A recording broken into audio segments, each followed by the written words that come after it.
اور اس کے بعد پھر آپ کو 2 سال کا ویزا مل جاتا ہے۔ آپ پاکستان میں جو لوگ بھی رہتے ہیں ان کے پاس اگر پیسے ہیں، اب میرا نہیں خیال کہ $50,000 والا ترکی شفٹ ہوگا، مگر روس سے جب سے حالات خراب ہوئے ہیں بے شمار لوگ جو ہیں وہ ترکی شفٹ ہو گئے ہیں۔ جو روسی تھے انہوں نے وہاں پہ گھر لے کے اور وہاں پہ اپنا کاروبار سیٹ کر لیے ہیں۔ اگر $2 لاکھ کا خریدیں گے تو آپ کو وہاں کی نیشنلٹی بھی مل سکتی ہے۔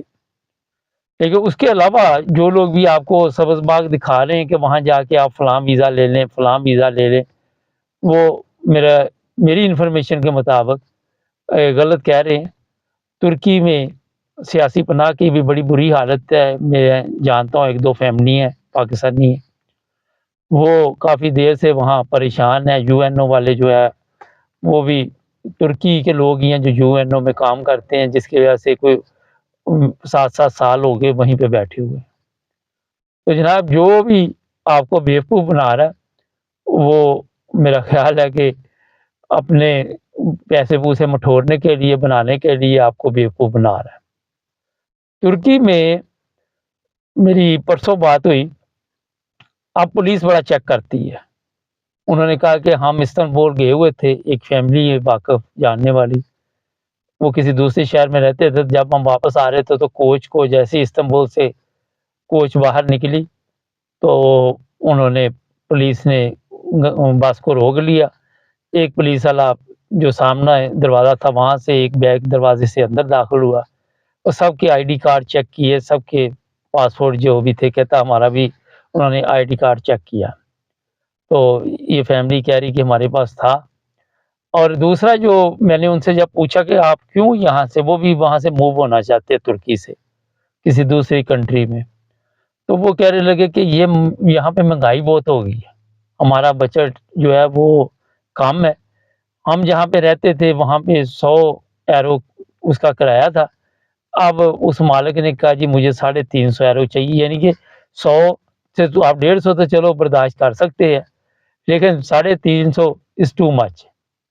وہ کہتے ہیں کہ اس وجہ سے ہمارا بجٹ اجازت نہیں دے رہا، ہمارے پاس ویزا بھی ہے 2 مہینے کا، لیکن وہ ویزا بھی صرف ان لوگوں کے لیے جو پہلے کے وہاں پہ آئے ہوئے ہیں وہ دے دیتے ہیں، لیکن اگر جو نئے لوگ آ رہے ہیں ان کو وہاں رہنے کا ویزا وہ نہیں ملتا۔ یہ آپ کو میں نے پکی انفارمیشن دی۔ یا آپ وہاں پہ ایک اور وجہ ہے کہ شادی کر لیں اور پھر آپ کو وہاں کا ویزا مل جائے گا۔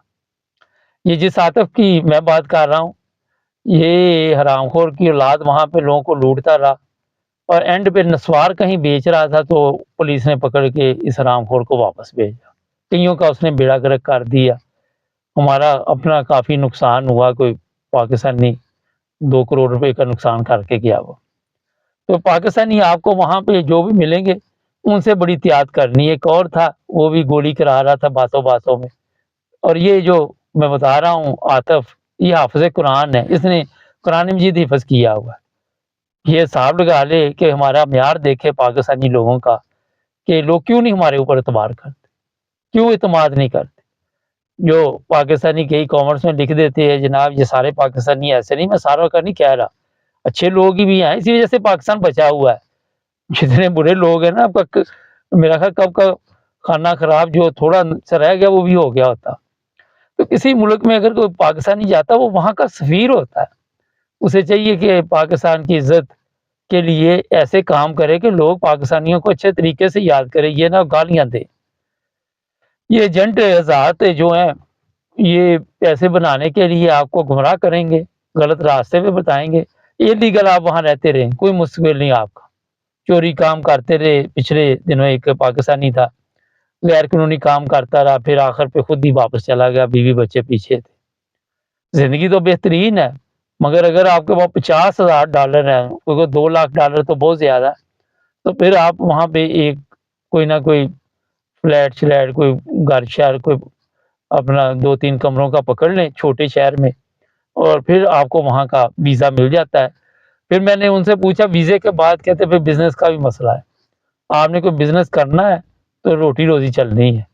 یا جو پینشن پہ لوگ ہیں جن کے کوئی بچے باہر ہیں جرمنی ادھر ادھر، وہ آ جائیں وہاں پہ اور آ کر پھر کوئی نہ کوئی ایسا سسٹم ہے کہ زندگی سستی گزر سکتی ہے۔ جب میں نے ان سے پوچھا کھانے پینے کا، کہتے وہ اتنا بڑا ایشو نہیں ہے، کھانے پینے کا اتنا بڑا مسئلہ نہیں۔ وہاں پہ پاکستانیوں نے شادیاں بھی کی ہوئی ہیں، ترکی لڑکیاں بھی بڑی اچھی ہیں، یہاں جرمنی میں بہت زیادہ ہے، ملتے رہتے ہیں، پاکستانیوں سے محبت بھی کرتے ہیں۔ بس ہماری قسمت ہی ہے کہ ہمیں کوئی مل جائے تو ہم اسے بیوقوف بناتے ہیں، محبت کرتے ہیں یا نہیں کرتے۔ اگر پاکستانی لوگ بھی مخلص ہوں تو اور بھی اس کے فائدے ہو سکتے ہیں۔ نظر یہ میں نے آپ کو ترکی کا بتا دیا، جنٹوں سے بچیے، پیسے نہ دیجیے وہاں آ کے۔ جو لوگ کہتے ہیں کہ آپ آگے چلے جائیں گے، آگے جو آتے ہیں کوئی رستے میں غرق ہو جاتا ہے، کوئی ڈوب جاتا ہے، کوئی مر جاتا ہے، کوئی پہنچ جاتا ہے۔ اپنی زندگی کے ساتھ ظلم نہ کیجیے اور کوشش کرے کہ لیگل طریقے سے جو بھی راستہ وہ اختیار کرے۔ ایک چوتھا ملک آپ کو آج میں نے بتا دیا، اگر مزید کچھ پوچھنا ہو تو ہمارے کمنٹس میں لکھیں، لیکن انلیگل باتیں نہ ہمارے ساتھ سے پوچھا کرے۔ اور دوسرا، ہم مالی مدد کسی کی نہیں کر سکتے، صرف پروگرام ہی کرتے ہیں۔